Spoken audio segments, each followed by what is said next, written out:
konuşmamda bir sohbet havası içinde Kırım'da o dönemlerde yaşanan içtimai hayat, biraz tarih, biraz edebiyat anlatalım istiyorum.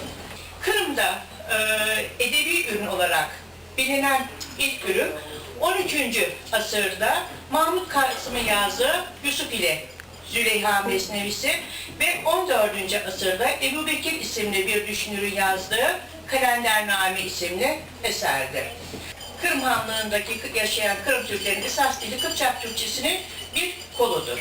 Ancak Menli bir aydan itibaren Osmanlı tesirleri Kırım'da kendini çok fazla hissettirmeye başlar. Meyil ederiz kâmet dil cu yerine. Tua dil bağlamışız kâkül hoş bu yerine. Hevesle dir keman çıkmadı dilden asla. Nadeki gamzeyi dilsuz ile ebru yerine. Süreriz tiyumuzun zevk-u safasın her dem. Sim tenlerle olan lezzeti pehlu yerine. Aşkın ağrın çok bilmez kartlar sözü. Bana şimdi o sözünün tamam gözü. Açının halin anlamay karnı topbay. Şeriatka insanlar kor bulaşay. Milyonlarman, binlermen aç koranta, tek aç tübül, soğukta kar boranda, can çekişe garipler pek korlana, körsen cana cülebün, köz torlana. Nesli çürük batırlarının biz tanrısı sayılır. Talih kayıttı, tarttı, uzun cılan başın tıkladı. Cavcaranın kaygıları bellerin dört bükledi. Kop kıynasa, cılatsa da bizni kara bahtımız, horlansa da karak kalmaz taş temelli tahtımız. Kuvvetli er yakında, parça parça ayrılgandan son karanlıklar açılır. Baykuş susar bu mukaddes Kırım'ın er yakında. O el bizmiz, bilgimizden unganlıklar saçılır.